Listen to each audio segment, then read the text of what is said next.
I'd like to call tonight's board meeting to session.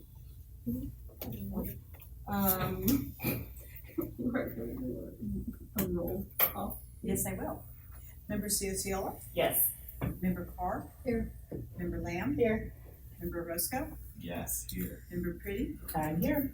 Member Quilty? Here. And President Zami? Here. Thank you. Thank you. Are there any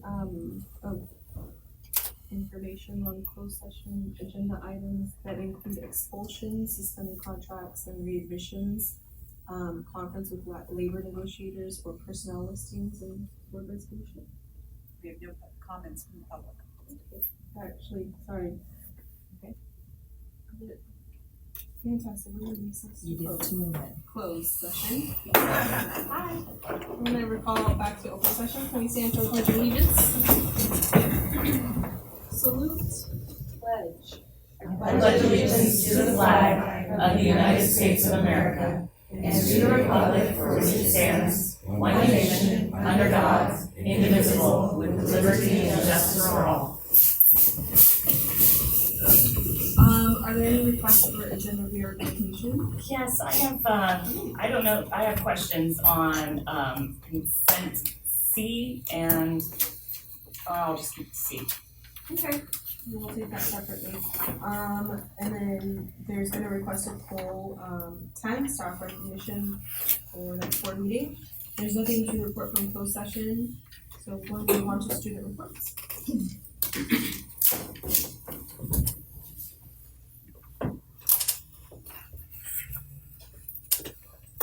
Alright, so the bet that me and Carmen have going on is whoever loses the game, they gotta go first at the next board meeting. So you gotta humiliate the second person that comes up here. So it's fair for everybody. But so our school has had an amazing 2 weeks. We've been walking, getting our students having been a lot of fun, a lot of interaction, a lot of new things. We are 3-1 against YC right now. It would have been 7-1, but you guys don't have a golf team, but girls golf. Also, the sheriff's office is gonna come to a leadership class to share their anti-bullying campaign to help our students learn how to stop bullying as our leadership students to show leader qualities. RB defeated YC in girls tennis as well as boys and girls cross country. YC does not have a girls golf squad and a flag football team. Our leadership team is preparing for the Mayor's Cup to beat YC this Friday, and they're super excited, especially the freshmen are gonna come and watch it the first time. And they did copy our chants, so we did retaliate, and we did post against them, and we have beat them over 10 times this season. Our homecoming meet went amazing. We had a lot of participation. Our rally went amazing. A lot of activities, a lot of skits for our floats. We also had 386 students show up to our dance. Our girls tennis is 6-3 in the league and are 15-4 overall, and are currently in second place in our league. Flag football team won their first FBL game versus Roseville, 18-6 on road. And the boys finished first and girls were close to second in cross country. And our school is gonna have a career expo, and the YCPD, CHP, YC Fire Department, Bi-County Ambulance, colleges, health departments, the U.S. Navy, Marine Corps are also coming to RB to share their careers. For our football game, our homecoming game was against Roseville. Our JV team did amazing. They beat Roseville 38-22. KCR3 came out to our game and recorded player opinions and coach opinions and watched how good our JV team was.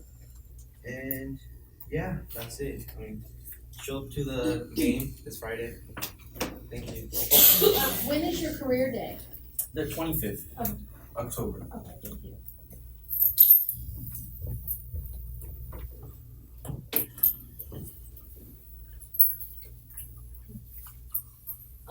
This past month has been very good for Yuba City High School.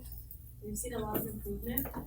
We had a bunch of events this month, and we had our second Senate meeting. It went really well. We went over finances and spirit days.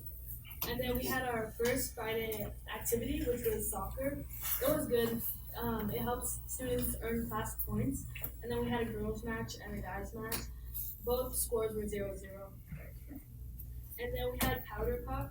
Powder puff went well. The junior class was really strong and they won. That was good. And then there was a karate tournament on Sunday. A lot of students from UBC High School competed. It was pretty good. And then it was at RV, but all the UBC High School AP students showed up. We had a pink October run on Saturday. That was also good. And then we have mandatory paperwork trainings for food fair. So all the clubs know what they're doing and everything can run smoothly. Our food fair is October 25th this year.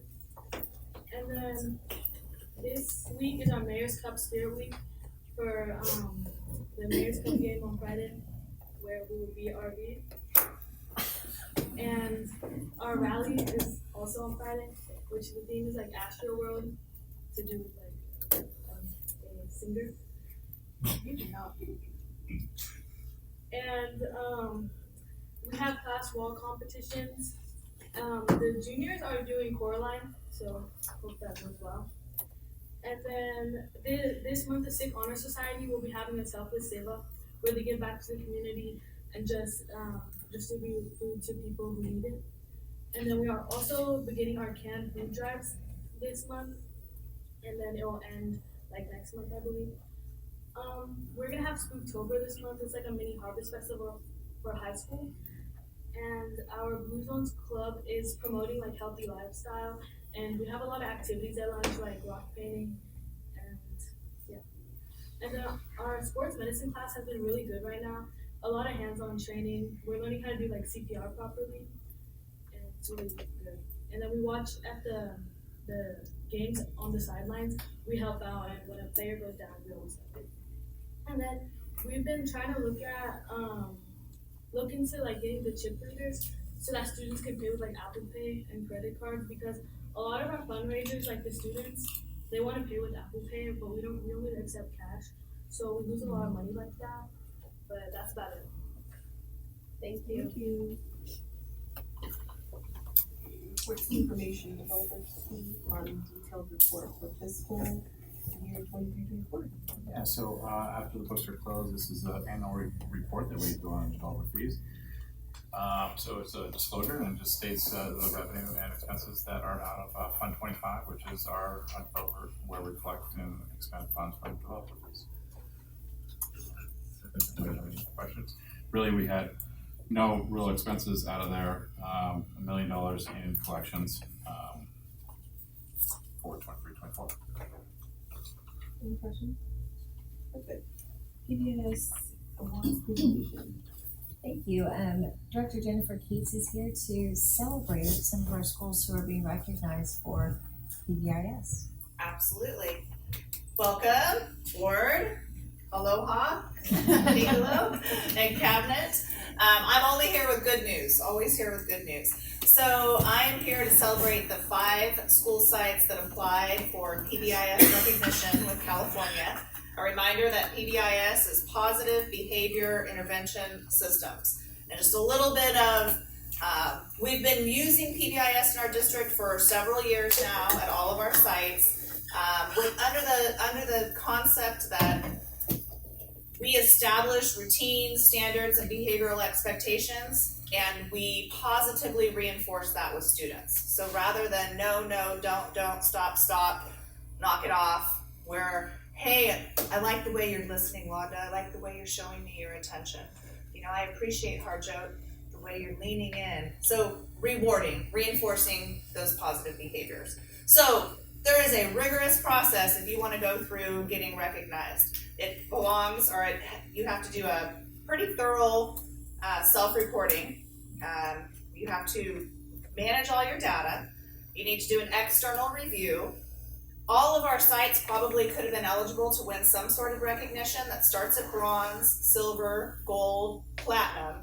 These 5 sites that I want to recognize tonight really own their pride and their school culture and what they've established at their school. Not to say that every one of our schools is perfect because we use PBIS, but all the tools, all the routines, all the behavioral expectations are there. When you go on our campuses and you see Pride this and Wolfpack that and River Valley's Pride, right? And YC's, what's yours? Gold. Gold. I was waiting. I was teeing it up for you.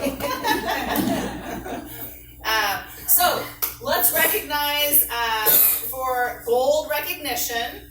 Remember, I go bronze, silver. This is gold recognition. Yuba City High School.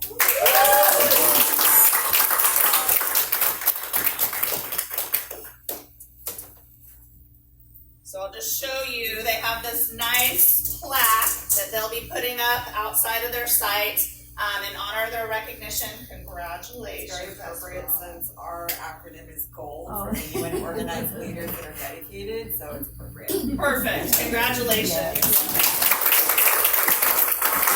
Our next Gold Implementation Award winner is Andros Carpero School.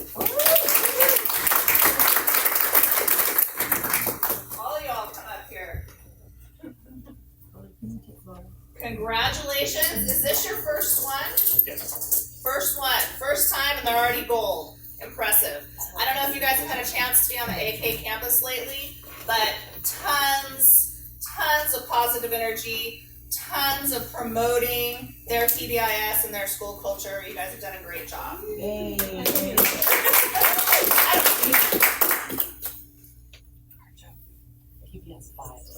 Jamie's been working on this for a long time. Yes. You can hug on that before you hang it up. I will. Yeah, wear like a necklace. I dare you. You're waiting for this, right? Who's next? Before you put it up. Oh, how about April Lane? Congratulations. There you go, ladies. Excellent work. You can have your way while Laura takes a picture. Is this your second recognition? It is. Last year was silver, this year is gold. Excellent. All except Bridge Street's gold recognition. Last year they were silver as well. This year they're gold. Principal McIntyre couldn't make it today in time, but I told her I would accept hers for her. Does anyone want to stand in and be Melissa? Sure, hold on.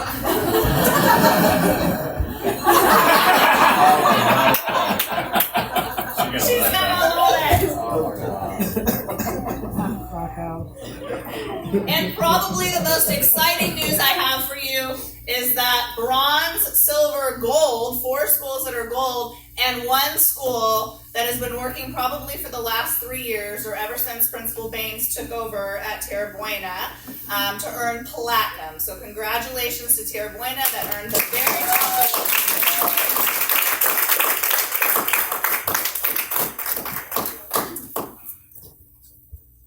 Way to go.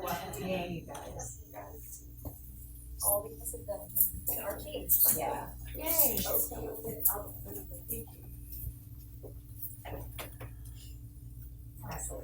They said they didn't want to talk, but I think you should at least just ask them what their PBIS motto is, because it's quite, your SOAR is quite well known. Quite well known, safe, on task, accountable, respectful. But our mission statement is strive for excellence, soar to new heights, and we kind of just encompass both. So. And kids really own that. You know, I hear them walking around campus and I hear adults saying to them, like, are you soaring right now? And it's just a little reminder of, like, you check yourself. Yes. You know, not pointing out what they're doing wrong, just a little check yourself and get yourself back in Tierra Buena standards. So excellent job, ladies. Thank you. Thank you for your support of PBIS and helping our school culture shine. So really proud of all those schools for the work they put into that and the students for making them look good. Thank you. Well done. Williams Act, quarterly report. This is our quarterly report where we, this quarterly report that ends in September for the Williams Balance for the uniform complaints. To the board, we received no complaints for this quarter. Awesome. Are there any comments from the public on items not on the agenda? Sorry, I'm so sorry. Did anyone have any questions about that? No? Perfect. Okay, no comments from items not on the agenda. Can I get a motion for consent agenda with the exception of C? I make a motion we approve. On a motion by member Cecile, second by member Lamb, all those in favor? Aye. Any opposed? Hearing none, motion carries. C, question. Yes, so I have several questions about this. I noticed page 1, location district office. There is a mileage reimbursement to NPS for Jessica Roberts in the amount of $22,500. So that is a special education case that is a check on behalf of the parent who is likely transporting their child to the non-public school. We're transporting to Rockland every day. 200 days. Okay. So that is at the rate of $100 a day? $50? It's a mileage thing. Okay, This is the IRS mileage, yeah, so Okay. the IRS rate times whatever mileage is. all right, thank you for that. And the other one in that same category, my question was the Nancy Aghavan Consulting Inc. Year 2 ELD PD, and there's 2 of these, both around 13,000, so 26,000. What is that? Year So 2 we started working with Nancy Ackerman. So part of our ELD, we have integrated ELD, which is where you implement ELD strategies in all your classrooms, and you have designated, which is specific for EO learners. So this is to do professional development for our teachers. We did it last year, this is year 2 on integrated and designated ELD. So we do it, we have passports, which you do after school. So we do passport trainings, and then we have our PD days. And ELD is English as, Language development. oh, okay, okay. And then the Destiny renewal from Bullet School Solutions Incorporated for 32,000. That's our library system where we keep track of our textbooks. Okay. So that's a yearly renewal we do.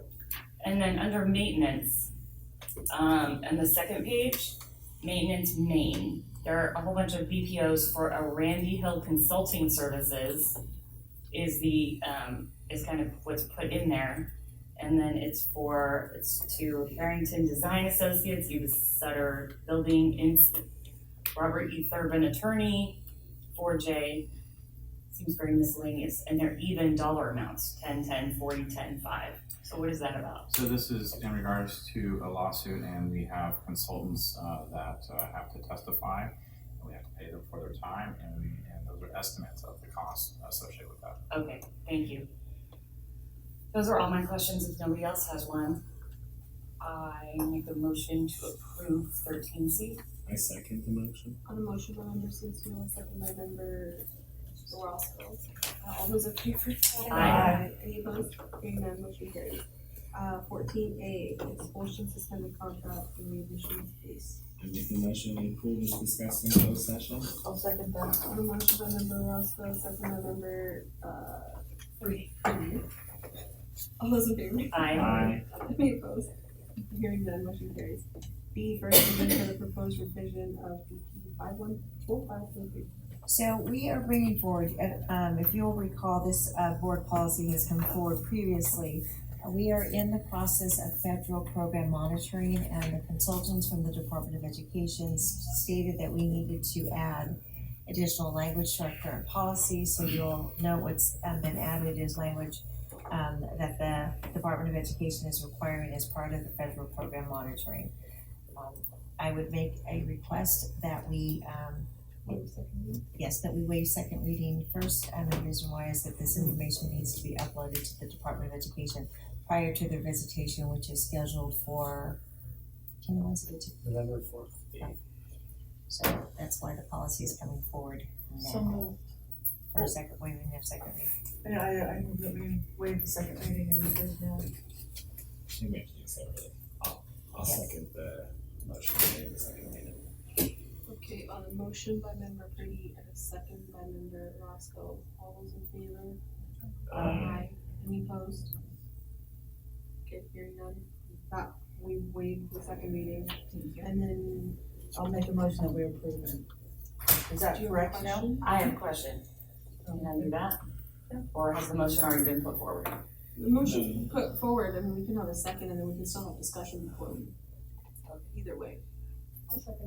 Okay, so the motion is by member Pretty, the second is by member Four, discussion. So my question is, I feel like this is language that was initially in, this is about the restorative justice. And I think, my question is with regards to, if you are looking at the actual policy, it's on the last page. And it is the paragraph that says, when appropriate, based on the severity or pervasiveness of the bullying, the superintendent or designee shall notify the parents and guardians of victims and perpetrators and may contact law enforcement. So those are three separate things, right? Or are they not? Are they taken separately, or we'll do all three of these?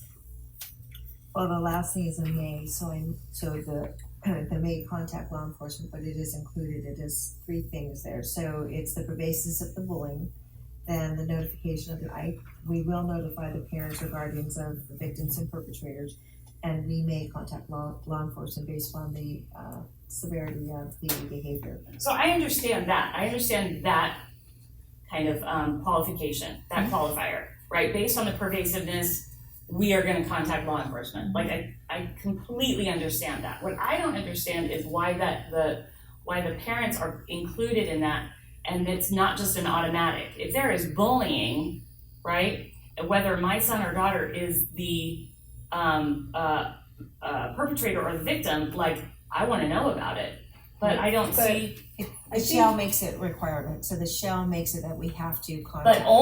But it's prefaced by when appropriate based on the severity, right? So now it sounds to me based on this language that an administrator at the school is making the decision, well, it wasn't that serious, maybe I shouldn't notify the parents. If somebody just tells, okay, I'm just gonna pick on you, I'm gonna bully you for a second. Do it.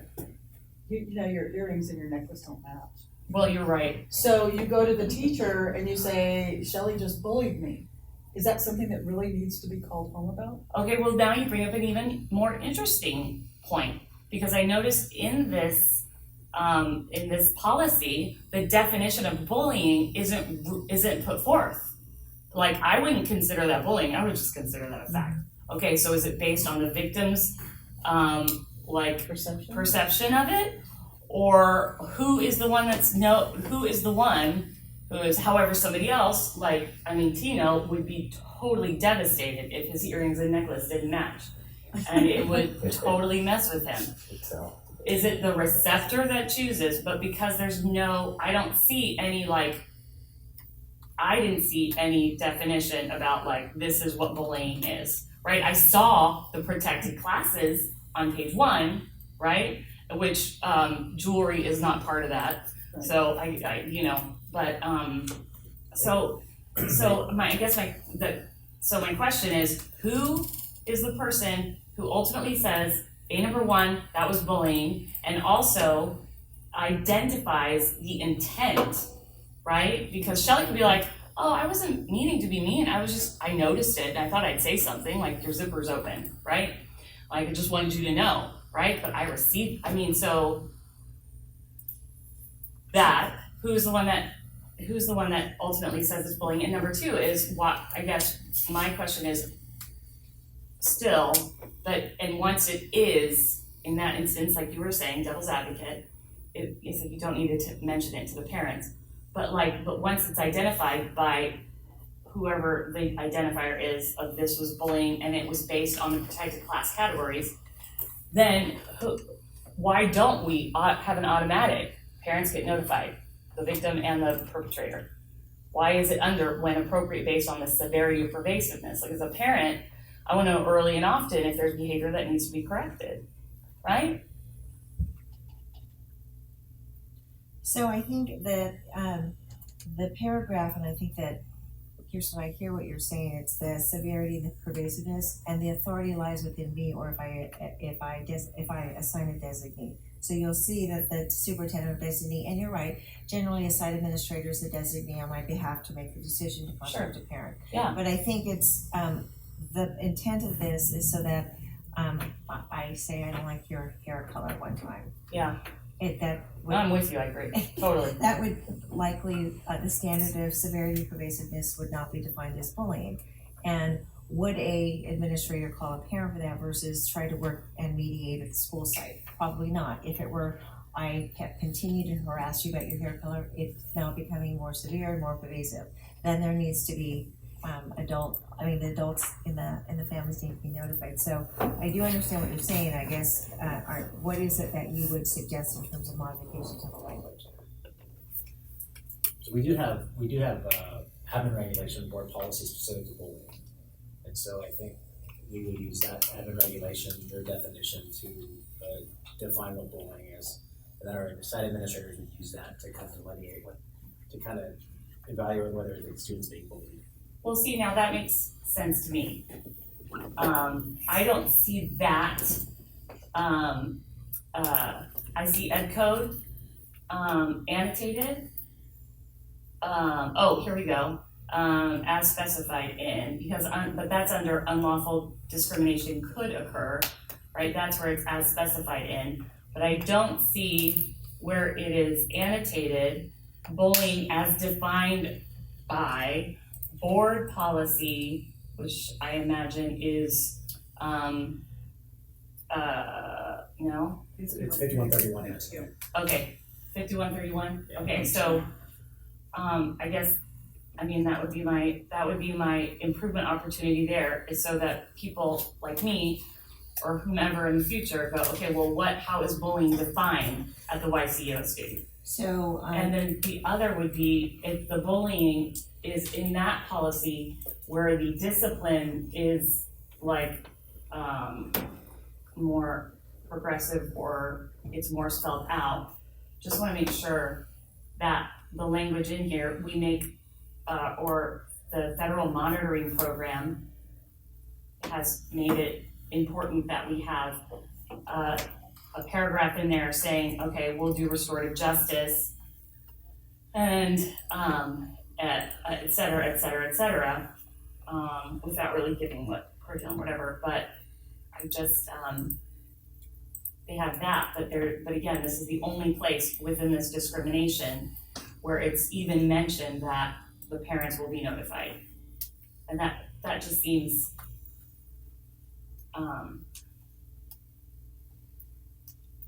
imbalanced to me. But if it's put in this is just relating, this isn't even relating to bullying, this is just supposed to be non-discrimination harassment, right?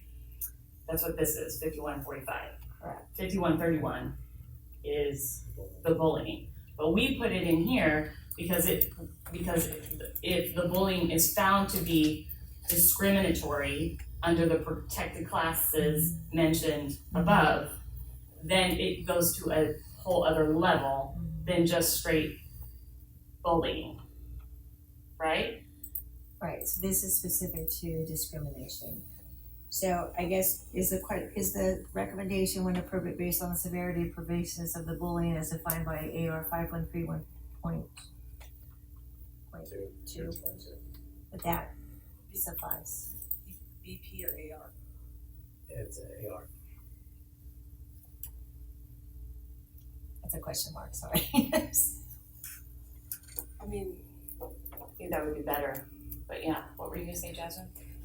That's all I was gonna ask, is that sufficient Not- for you? Typically, they have a footnote though in our board policies where it'll reference that board policy and admin rating at the bottom. Mhm.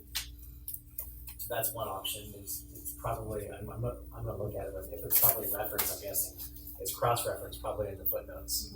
So like when you see bullying, you can go down and see the definition. So we've already waived the second reading and there's already a motion on the floor.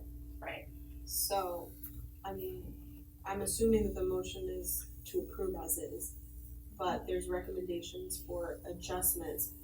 If Member Pretty wants to do it that way, because she made the motion, and I'm assuming then I can amend your motion to include that, but what is more aligned or consistent with the way that the rest of the board policies are? Is it that those ARs or whatever are delineated at the bottom, or is it that it's So with the footnote. Yeah, and it can be both. I mean, if it is clear, and it really is, the intent is to make sure the policy is clear. So if it makes it clear as defined by AR 5131.2, did I need to say that right?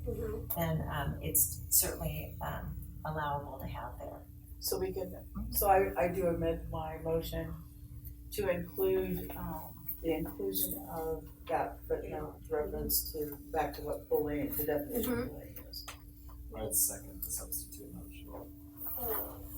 on a motion by Member Pretty, second by Member Orozco, all those in favor? Aye. Any opposed? Hearing none, motion carries. Alright. First reading of proposed revision of BP 5131. Yes, so I am bringing forward the revisions to our current policy related to cell phones. I put more defined mobile communication devices because there are a lot of devices apparently you can talk through, chat through. You'll note that our policy actually is one, our current policy is one that many districts are actually adopting. I did work with our site administrators. I made it clear in terms of what mobile devices are. The one change would be is that, and I'm gonna say TK, through 8th grade students would not be allowed to have their phones out during the school day. However, high school students could have their phones out during breaks and lunches. The high school administrators thought that would be something appropriate for high school age students. The only time students would be able to have their cell phones out during class time is when the teacher gave permission to do so for academic reasons. So I've made some revisions. It's gone through the site administrators. I've looked at dozens of policies and taken parts of others' policies, but bring forward a revision to our current policy, making it a bit more restrictive. It already was restrictive, but then again, the differences on the K-8 campuses. So they wouldn't have them at lunch. They would not be allowed to have them. The only ones who would be able to have them out are high school students during those time frames. Can I ask a nitpicky question? Okay, so this is a mobile device. This is a mobile device. They can make and receive phone calls and texts. So is this. So are we looking at curtailing all of these devices or only these? That's what it's defined as cell phones, smartphones, smartwatches, earbuds, or other like devices, and even district issued devices like campus. We understand those are, so we're defining mobile communication devices broader. Right, so my question is, how do we keep middle school kids from wearing a smartwatch? And I don't know that you're gonna prevent it, it's the use of them during the time frame, because I mean, we all have, most people have smartwatches. But it would be the use of the communication to, so. Well, the stumbling block with that is that that's not the way we're treating cell phones, right? Because the way this policy reads is that it's not to be out, right? But a smartwatch is out, so it's not under that same.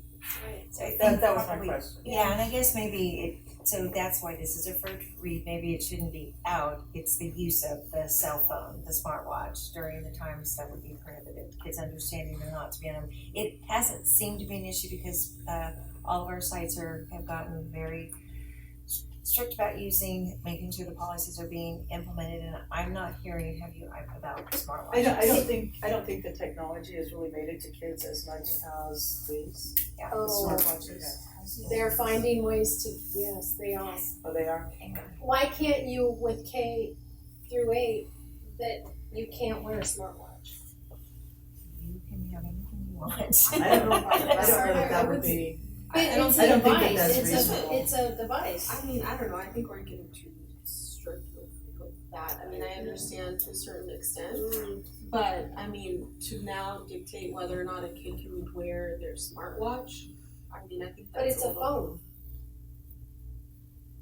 But it's also, Right, but the difference, I think, like, I'm with you, but also is that, I think the language would have to change, because, that is how I read it, was that cell phones or digital recording devices are not being permitted to be used, right? But there was one. Placed out of sight. Yeah, it's like out of sight, That could come back and bite you which if I'm. you use a phone. But in the case of a like smartwatch, right, it's like, I mean, if a student's like this during class, you're using it, right? And that's not permitted. So I guess the question I would have is that, do you want this to be specific to cell phones? Do you want it to be that they're not in use? I think I was that's what I'm just trying to make sure we were very, very clear Yeah, and about that's what I'm we trying mean by to, what would mobile make it more device. clear is just to, is there the concern about cell phones, specifically cell phones? I expanded it to mobile communication devices. It really was devices that, and I don't know what devices can record and not record. So it was about recording, and I think that's one of the issues that the site administrators have said has caused some issues of recording things. And I don't know if a smartwatch can record. Yeah, It can, okay. But like your third paragraph on your draft, right, says in the middle of it, I think it's the second sentence in, mobile communication devices must be turned off and placed out of sight during the school day. And you, define what the mobile devices, are in the second paragraph, which is include but are not limited to cell phones, smartphones, smartwatches with or without text messaging, camera phones, earbuds, and other like devices. So that is a large umbrella, which could be grown, which is smart, because it's like they're creating smart devices out there all over the place. But at the same time, that does seem rather, I don't know, the smartwatch thing is like, I don't know, that's a little troublesome. That's the only sticky point with me. Sounds like its In own that- category. It's It's a just, smartwatch. yeah, Perhaps there could be some verbiage that, except in the case of wearable technology such as smartwatches, like so long as they're not in use, they could remain worn. Right. Like, not that I would wanna include like earbuds or something, like, I can't imagine how annoying it would be for a teacher to sit there and teach kids and they've got those stupid white earbuds in, like, I would die. But see, their earbuds can come off their Right. watch. Right, I know, that's what I'm saying, I'm like, My hearing aids were. no, that's not okay. That's a can of worms. Well, It is a can of worms because my hearing aids do the same thing earbuds do. And you can't prohibit hearing aids. But right, but you bring, Yeah, you that's go a to another, different- but you bring up another point too, in kind of, there's a little squish here, and that's the technical term for it, on page 2, right, because there are, now these are the exceptions, right? And the squish is, well, number 3, when a licensed physician or surgeon determines that the possession or use is necessary for the student's health and well-being. So that's an and, not an or. So that's, it's gotta be both. Right, because that's an education code, so that's cited in a code that we have to allow kids to have devices under those conditions. And I think that there are some students who, for a variety of reasons, who might need to have a device, and so it's allowable with doctor's permission. But we also, even in those cases, we also have to help the kids understand how to use them properly. They're Well- using them for their medical reasons. So I think I'm hearing that I hear what the concern is. Let me take that language, and if you have ideas about how you would like the language to be clearer, because I guess I understand it's squishy in terms of smartwatches. I think the intent was, when drafting this, to make it more. These are the biggest problem, I believe. Is that, Yeah, and I believe so also, Shelley. I think districts are just going broader because of the new technology. I think that they're just trying to call it mobile communication devices because of the fact that It's ever technology. evolving. It's getting so sophisticated. I mean, like I said, I don't have a smartwatch. Didn't know it can it video record? I don't know. So there's going to be something new, but I do think, our starting point of just cell phones was a starting place, but we would have to keep coming back with a policy every time technology is added. So I think the intent was to try to, and I think it's actually working right now just with our old policy. I think the question would be let me come back with a second draft and language regarding what I'm hearing the concerns are. I think the other question is, are you comfortable with the fact that K-8 students, whatever devices you all agree on, would not have them out, but high school students could still, during their breaks and lunches, have their cell phones out? Right, and I saw also with number 2, the exception when a teacher or administrator grants permission to the student to possess or use a mobile communication device subject to any reasonable limitation imposed by that teacher or administrator. So I understand that, because if you have a class and you're like, and the teacher's like, get out your cell phones, we're gonna try, then that would be unacceptable, right? The squishy part for number 3 for me is that if I get my doctor to write me a note saying, I need my cell phone, right?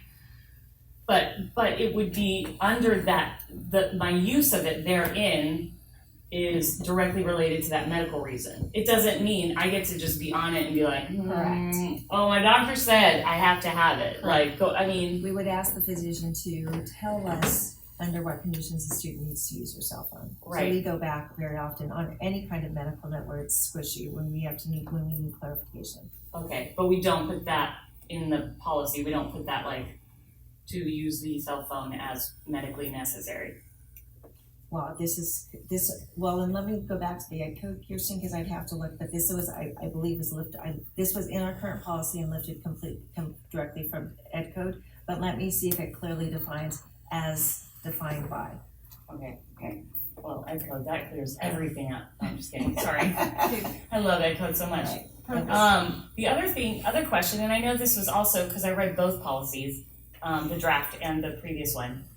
Just curious why it's verboten for cell phones or prohibited cell phones and digital recording devices not permitted to use during class with guest or substitute teachers, regardless of grade, but like anything, like high school, whatever.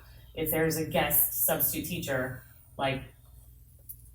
It's because of the filming without your knowledge. Oh, okay. So regardless, and I think the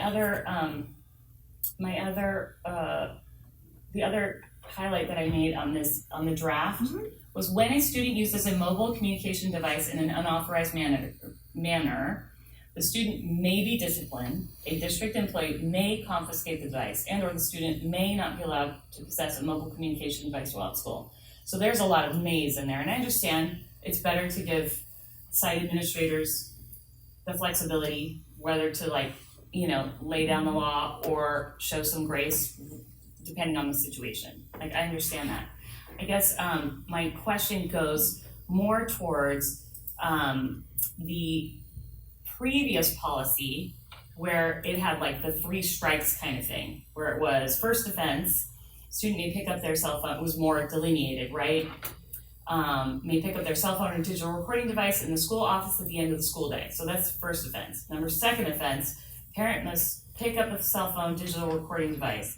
And then future offense is parents pick it up.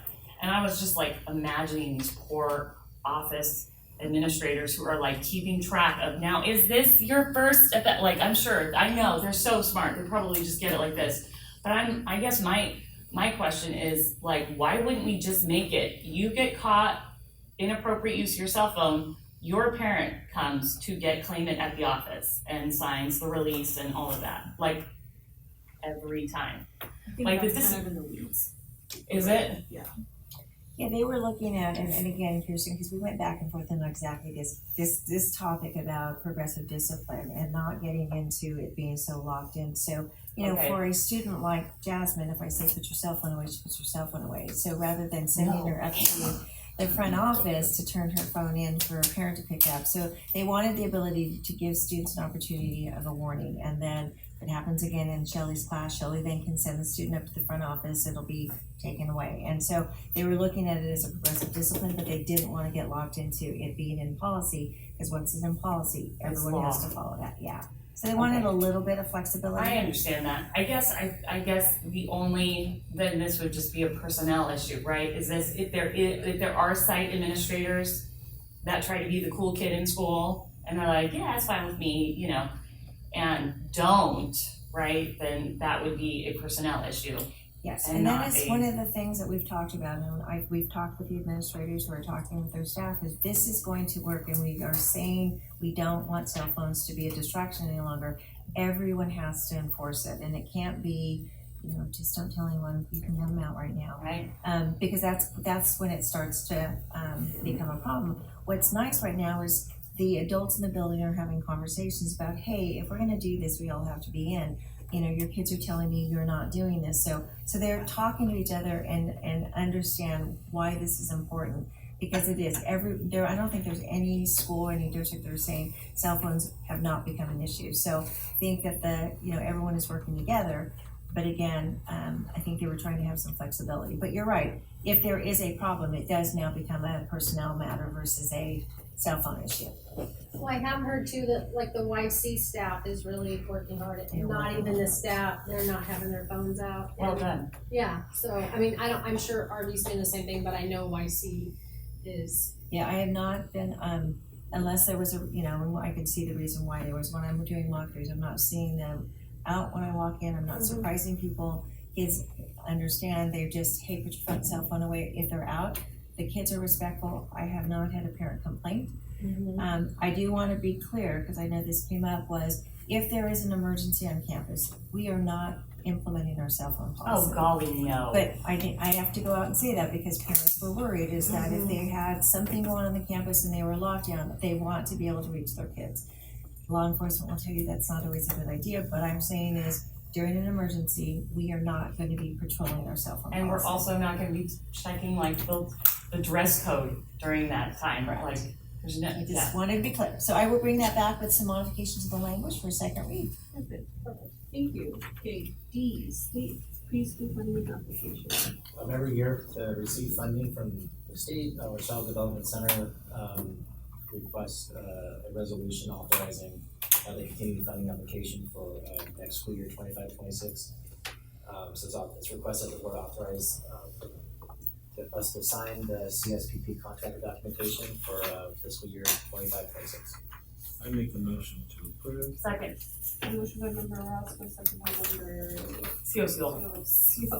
I got All those you. in favor? Aye. Any opposed? Can I say something real quick about that? I just want to shout out to our preschool. I've talked to a couple of different people, and they find out I'm on the school board and they say, do you have anything to do with the preschool? I said, well, just very little, but I never hear anything but high praise for our preschool program, and it's amazing. And the fact that we have it and that they just do amazing work with the kids, so especially now that we have TK, preschool is even more important, that they have some kind of sense of what school is before they get to there, so I'm really thrilled with preschool. Sorry. Are there any board reports? No committees of that? Okay, communication from the public? None? Employee reps.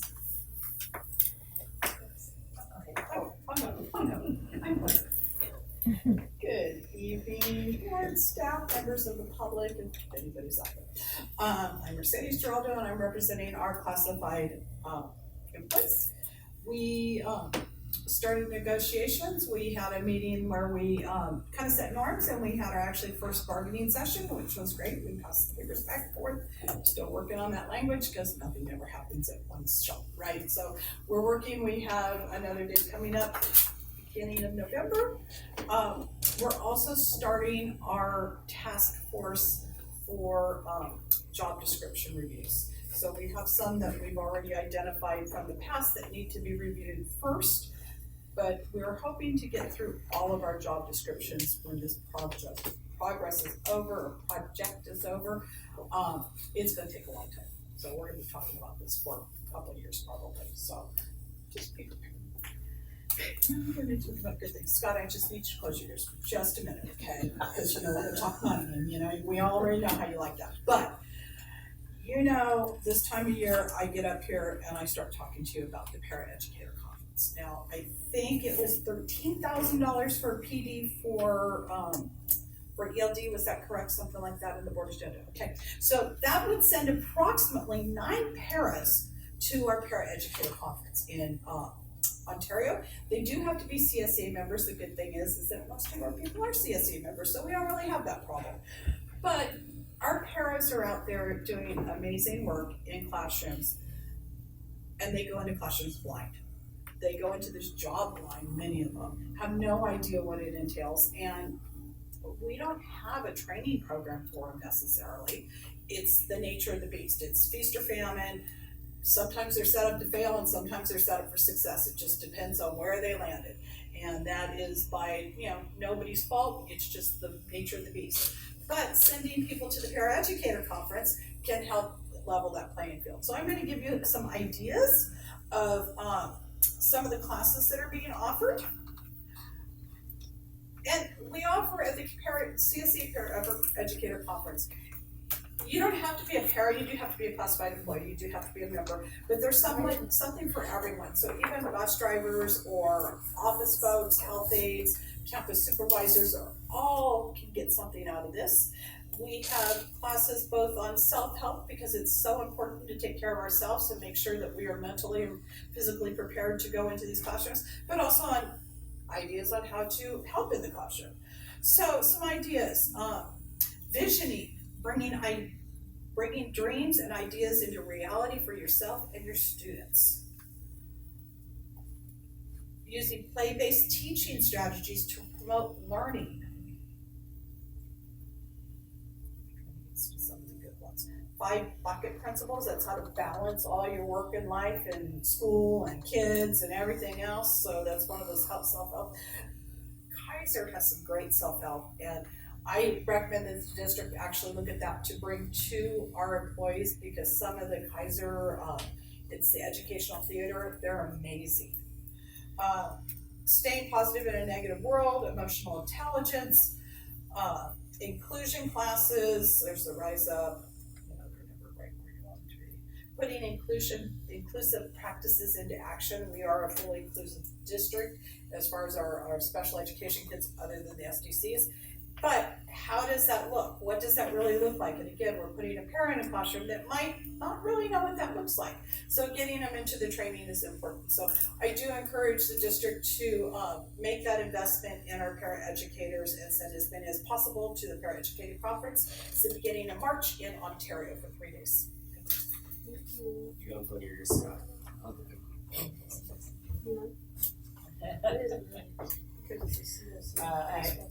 Good evening, board members, members of the public, students, and staff. Dina Lukens, President of the City Teachers Association. Tomorrow, we will engage in negotiations with the district. At our last session on September 17th, there was a little bit of misunderstanding with regards to what might get passed back and forth. The district appeared to have some expectation that YCTA would be passing a package proposal. We did not do so, and did not do so in May, and indicated in May that we would not do so. Instead, our interest is to reach common agreement on small pieces so that we can eventually have an overall agreement. In doing so, back in May, YCTA presented 5 separate proposals, well actually 6, but 5 of the 6 we ultimately reached agreement on that day and signed for to settle Article 9, recognition, Article 16, holidays, and Article 27, retirement. We also signed 2 separate agreements, one to establish a coaching position for flag football and esports, and another one to pay teachers for covering other teachers on leave. So we appreciate the fact that back in May we made some significant progress towards resolving our full book, that means our entire CBA, negotiations since our contract expired in June. Our interest is timely negotiations that allow us to reach agreement that satisfies both parties' interests. We did give one more other proposal that day for Article 14, leaves.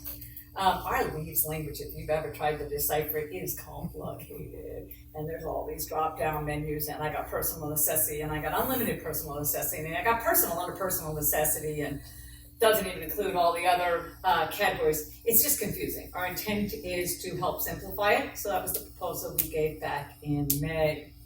YCTA continues to work on proposals to address other open articles, including class size, assignment of teachers, hours, with an especial interest in establishing more prep time for our elementary teachers. Our elementary teachers, means grades 1 through 5, are some of the hardest working folks anywhere. They have 325 minutes of instructional time per day. That includes every subject. And they prep for all of that. They do get one 15-minute prep with a PE teacher. Some of them get a little bit of a reprieve with a elementary music teacher for 30 minutes once a week in grades 1, 2, and 3. Our hope is to extend additional prep time.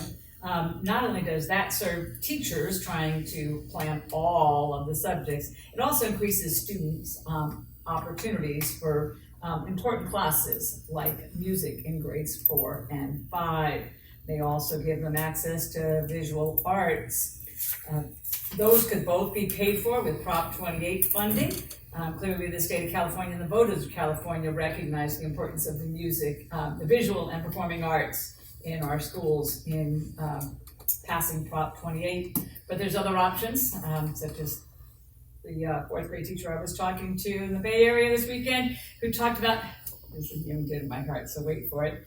They have 2 hours a week of science, science at elementary schools, yay. And the reason why I think that's such a yay is well done science involves a lot of hands-on, a lot of lab activities. That's a lot of prep if you don't teach it once. If you're gonna teach it multiple times, then gathering all of those materials to do really good, high quality science is more time effective. So just another option. That one wouldn't be paid for by Prop 28, but I'm sure there are people that think science education is important in the state of California. I believe that wraps up the things we'll talk about in negotiations tomorrow.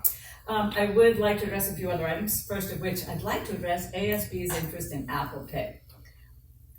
I really hope you can work towards considering that. Not only would it allow more students to pay, but I think it would protect the health and welfare of your employees. Last year, I chaperoned the homecoming dance at Yuba City High School, and we collected $20 from each student, and there were hundreds of students. And Esperanza and I are sitting there with stacks of bills like this. I'm like, I don't feel safe with this, but I'm glad this is your responsibility to take all that cash somewhere. So Apple Pay would protect your employees from having a lot of cash. So I would urge you to consider that option in our technological age, because I don't carry cash.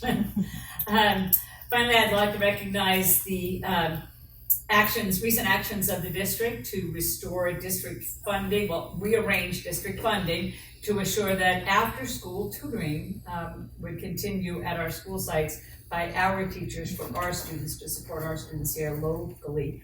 We used to pay for this with COVID money, it went away. So with some creative work, funding's been rearranged, and that important option for students has been restored, so we appreciate that work.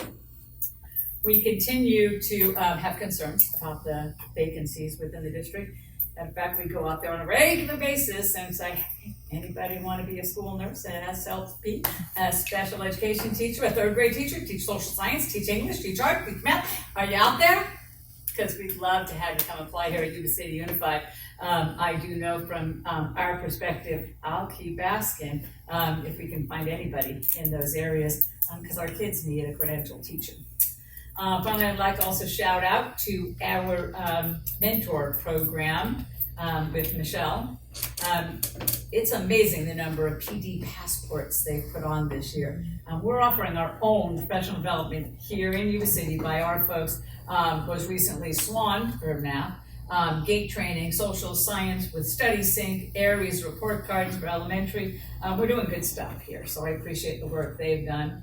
And then finally, YCTA has held multiple open houses at our office, including helping folks navigate disability insurance. Sometimes comes as a surprise to folks that teachers do not have state disability. If we become disabled, we use up our sick leave. And then our days of differential pay, and then nothing. Scary prospect.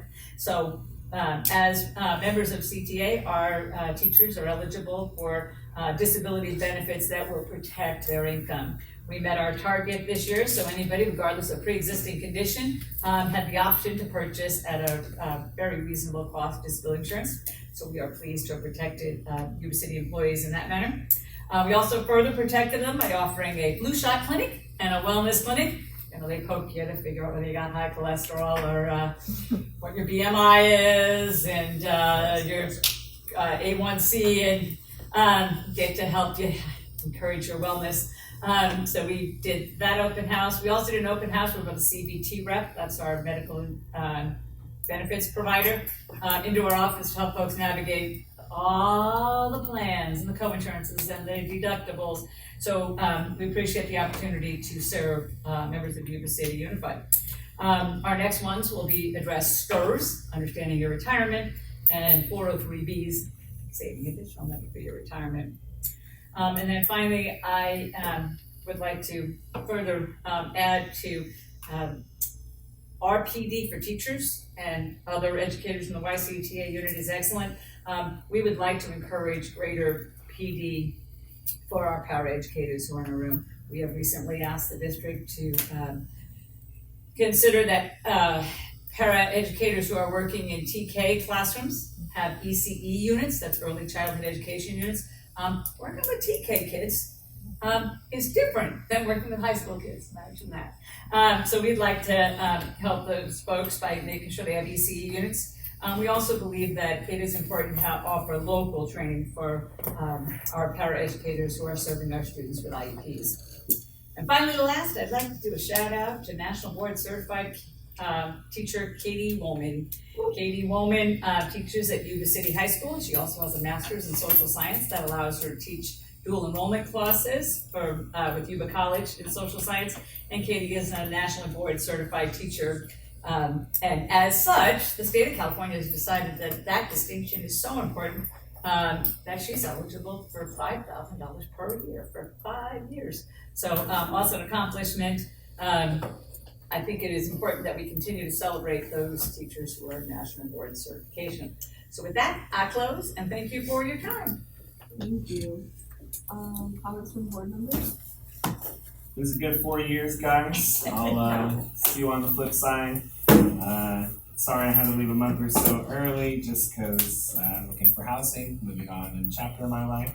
And I'm not about voter fraud, so wouldn't want to stay too long. Look forward to continuing to serve Yuba City Unified School District in different capacities in the future. Awesome. Good luck. Thank you for being here. Definitely.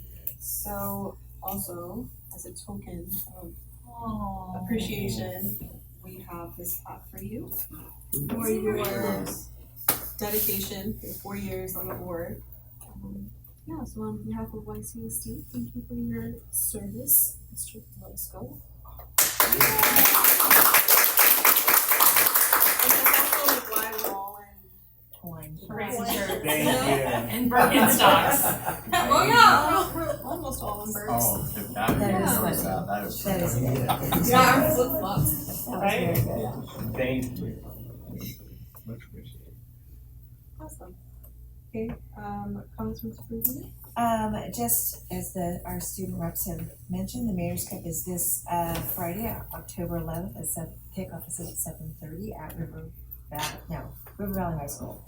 October 14th is a student non-attendance day, so our certificated teachers and our students will not be in session.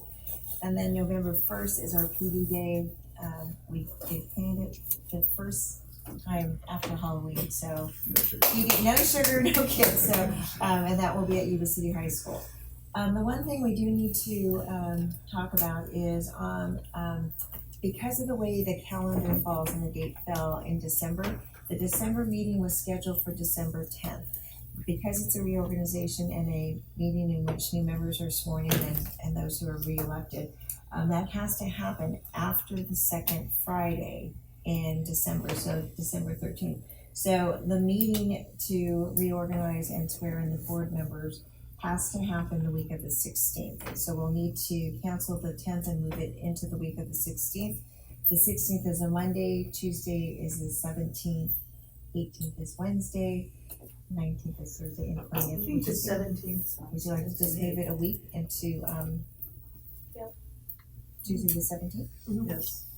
Okay, so we will move that meeting till December 17th, in which, new members will be sworn in, incumbents will be sworn in, and the reorganization meeting will occur. Thank you. Sweet. Alright, can So moved. Aw, second. I have a motion by member Roscoe, second by member Viola, all those in favor? Aye. Perfect, next board meeting is October 22nd, open sessions at 7 p.m. Oh wait, I did that backwards, sorry.